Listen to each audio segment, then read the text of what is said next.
until the orange cones.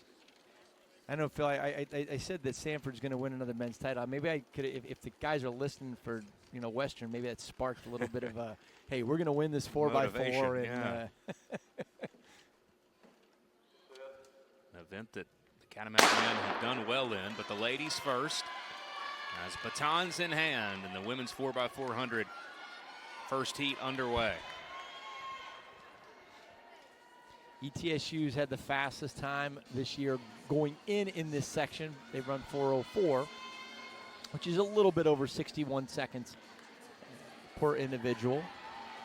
2 laps around each athlete, 2 laps around, and they'll exchange the baton. They had maybe a little bit of a bump up there at the front, ETSU and Chattanooga. While this is going on, we can hopefully give you some recognition to some of the field event champions that happened earlier in today and in yesterday. The men's distance medley relay last night, Furman took it home. Great effort, some amazing performance there. It's an event that the Paladins have done very well in, men and women, as the exchanges occurs. And the women dominating that race, 26 seconds, over second place Sanford. Again, we said, they got all their points in the 800 and up. You look at the men's triple jump. Jones from Sanford, 1470. Good mark on that. That was an event that kind of was back and forth a little bit. Women's triple jump. Christie from Wofford won the triple jump, the long jump. She was 8th in the shot put, came back and ran the hurdles as well. Had a big weekend. She's gonna need some R&R for a little bit. She's gonna need some room in her luggage as well to get all that hardware back. Yeah, more from Sanford with the win in the high jump over 213. A very solid jump. A lot of those guys were in that event the entire time. Parker, taking the women's high jump, 170. ETSU out front here.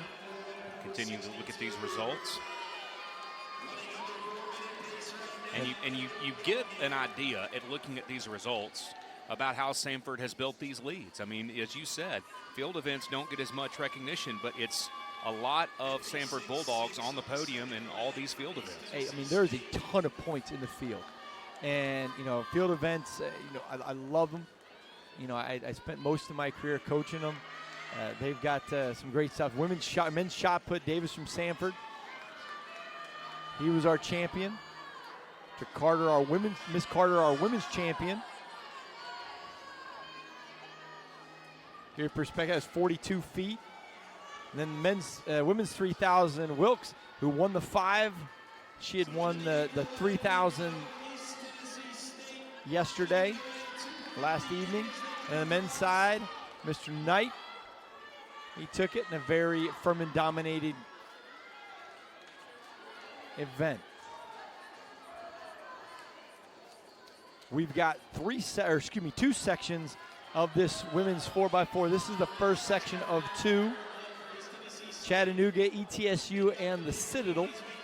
It's a pretty spread out event right now. ETSU, they're definitely going to try their best so far this season, 4:04. They're going to have a good shot at getting under that. First of 2 heats. We'll give you some more men's results once we get to the men's portion. East Tennessee State. ETSU. Impressive.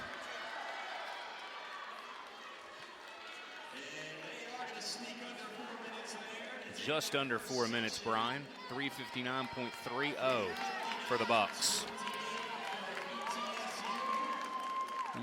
ETSU. The Bucks, what a storied history that athletic department has in a lot of different sports. They've got a great working together well to make this very multifaceted event come together. Takes a lot of people. It definitely does.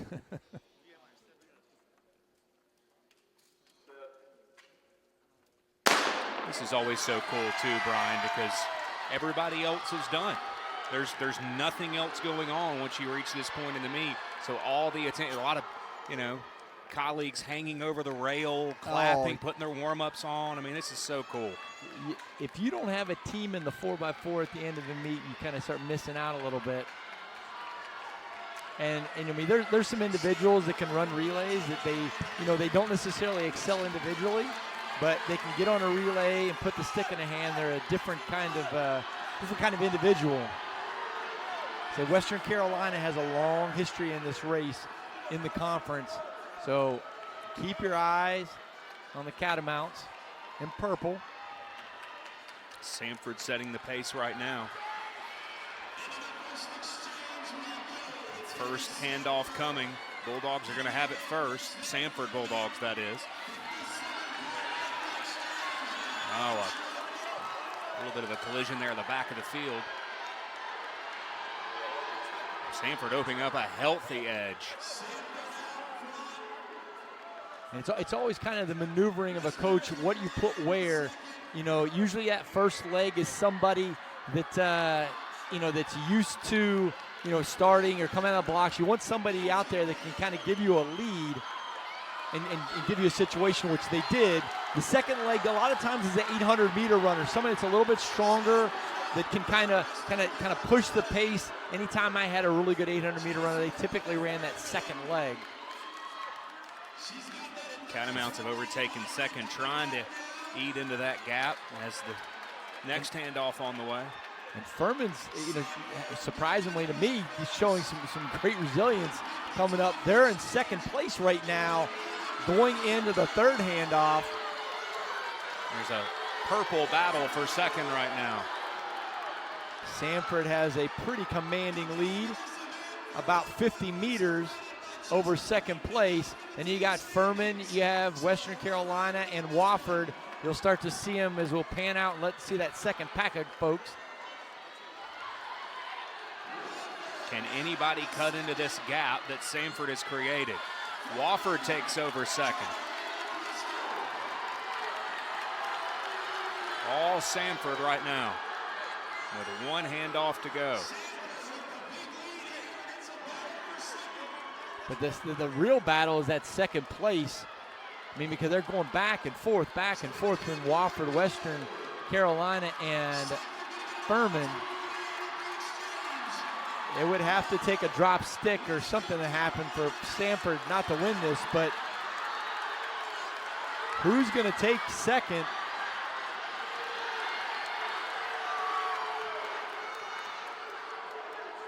Samford creating a big edge here, trying to hold on. Western Carolina and Wofford battling for second. You got 200 meters to go to crown the champion in the 4x4. That lead has been cut into, but not sure if there's going to be enough time to catch the Bulldogs. Lead continuing to decrease. Samford impressive in this second heat. And Samford's going to come away with a pretty good mark. They're going to run 346. 345.99, 346. Wofford's going to come in second, 350.66. And Western, 352. All the best performances of the season so far